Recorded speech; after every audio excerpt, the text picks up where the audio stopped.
Chapter 3, Karm Yog, the Yoga of Action. Shri Krishna expounds on Karm Yog or the Yoga of Action in this chapter. He explains to Arjun that nobody can remain without action, even for a moment.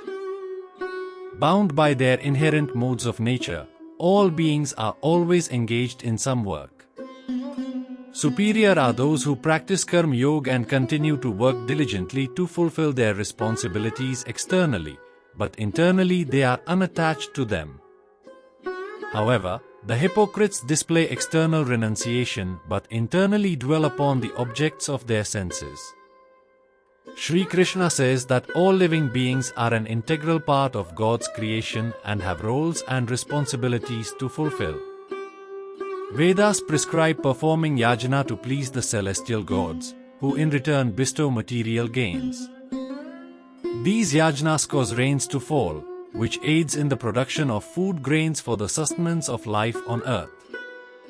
Those who live only for the delight of their senses and do not accept their responsibility in this cycle are sinful and living in vain. However, Shri Krishna says that when works or prescribed duties are performed as an obligation to God, they are also considered yajna, sacrifice. He then explains that unlike the rest of humankind, the enlightened souls are not obliged to fulfill their bodily responsibilities. They are situated in knowledge of the self and execute higher responsibilities of the soul. However, they do not abandon their social duties, as it may create disharmony in the minds of the common people who look up to them for inspiration.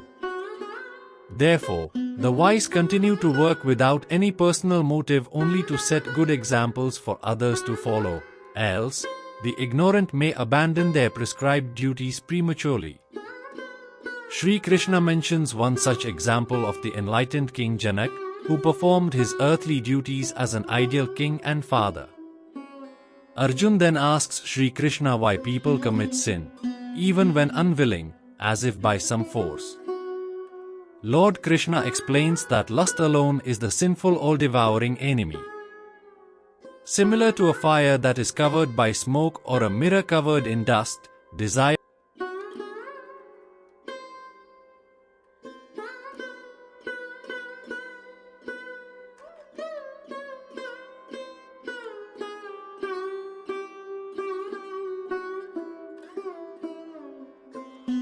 Arjun said, "O Janardhan, if you consider knowledge superior to action, then why do you ask me to wage this terrible war?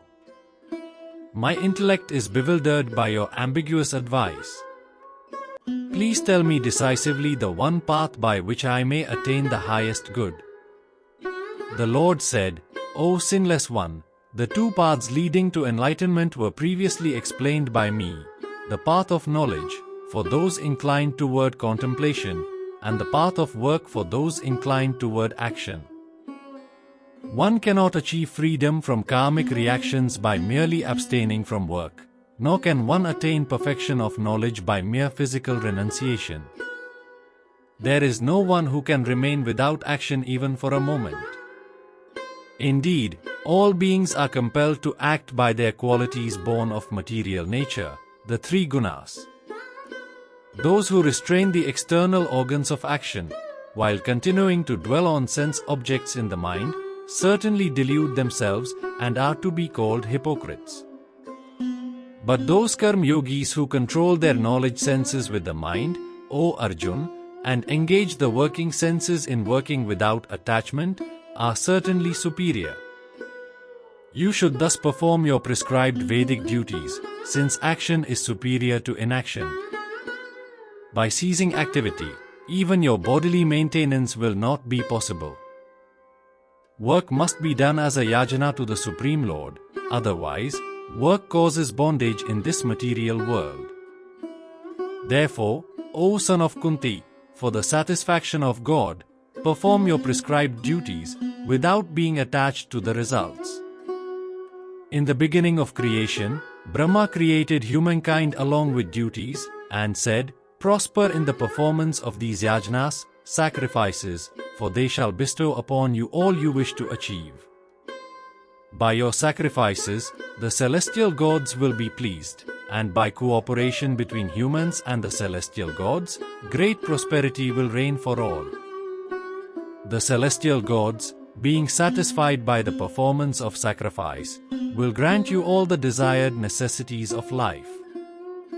But those who enjoy what is given to them, without making offerings in return, are verily thieves. The spiritually minded, who eat food that is first offered in sacrifice, are released from all kinds of sin. Others, who cook food for their own enjoyment, verily eat only sin. All living beings subsist on food, and food is produced by rains. Rains come from the performance of sacrifice, and sacrifice is produced by the performance of prescribed duties. The duties for human beings are described in the Vedas, and the Vedas are manifested by God Himself. Therefore, the all-pervading Lord is eternally present in acts of sacrifice. O Parth, those who do not accept their responsibility in the cycle of sacrifice established by the Vedas are sinful. They live only for the delight of their senses, indeed their lives are in vain. But those who rejoice in the self, who are illumined and fully satisfied in the self, for them, there is no duty. Such self-realized souls have nothing to gain or lose either in discharging or renouncing their duties. Nor do they need to depend on other living beings to fulfill their self-interest. Therefore, giving up attachment, perform actions as a matter of duty, because by working without being attached to the fruits, one attains the Supreme. By performing their prescribed duties, King Janak and others attained perfection. You should also perform your duties to set an example for the good of the world. Whatever actions great persons perform, common people follow. Whatever standards they set, all the world pursues. There is no duty for me to do in all the three worlds, O Parth, nor do I have anything to gain or attain. Yet, I am engaged in prescribed duties. For if I did not carefully perform the prescribed duties, O Parth, all men would follow my path in all respects. If I ceased to perform prescribed actions, all these worlds would perish. I would be responsible for the pandemonium that would prevail, and would thereby destroy the peace of the human race. As ignorant people perform their duties with attachment to the results, O scion of Bharat, so should the wise act without attachment, for the sake of leading people on the right path. The wise should not create discord in the intellects of ignorant people, who are attached to fruitive actions, by inducing them to stop work. Rather, by performing their duties in an enlightened manner, they should inspire the ignorant also to do their prescribed duties. All activities are carried out by the three modes of material nature. But in ignorance, the soul, deluded by false identification with the body, thinks of itself as the doer. O mighty armed Arjun, illumined persons distinguish the soul as distinct from gunas and karmas. They perceive that it is only the GUAS, in the shape of the senses, mind, and others, that move among the gunas, in the shape of the objects of perception, and thus they do not get entangled in them. Those who are deluded by the operation of the gunas become attached to the results of their actions. But the wise who understand these truths should not unsettle such ignorant people who know very little. Performing all works as an offering unto me, constantly meditate on me as the Supreme. Become free from desire and selfishness, and with your mental grief departed, fight. Those who abide by these teachings of mine, with profound faith and free from envy, are released from the bondage of karma. But those who find faults with my teachings, being bereft of knowledge and devoid of discrimination, they disregard these principles and bring about their own ruin. Even wise people act according to their natures, for all living beings are propelled by their natural tendencies. What will one gain by repression? The senses naturally experience attachment and aversion to the sense objects, but do not be controlled by them, for they are vailers and foes. It is far better to perform one's natural prescribed duty, though tinged with faults, than to perform another's prescribed duty, though perfectly. In fact, it is preferable to die in the discharge of one's duty, than to follow the path of another, which is fraught with danger. Arjuna asked, "Why is a person impelled to commit sinful acts, even unwillingly, as if by force, O descendant of Vrishni, Krishna?" The Supreme Lord said, "It is lust alone, which is born of contact with the mode of passion, and later transformed into anger. Know this as the sinful, all-devouring enemy in the world.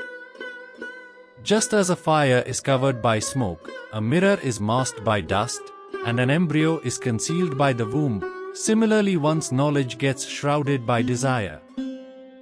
The knowledge of even the most discerning gets covered by this perpetual enemy in the form of insatiable desire, which is never satisfied and burns like fire, O son of Kunti. The senses, mind, and intellect are said to be breeding grounds of desire. Through them, it clouds one's knowledge and deludes the embodied soul. Therefore, O best of the Bharatas, in the very beginning bring the senses under control and slay this enemy called desire, which is the embodiment of sin and destroys knowledge and realization. The senses are superior to the gross body, and superior to the senses is the mind. Beyond the mind is the intellect, and even beyond the intellect is the soul.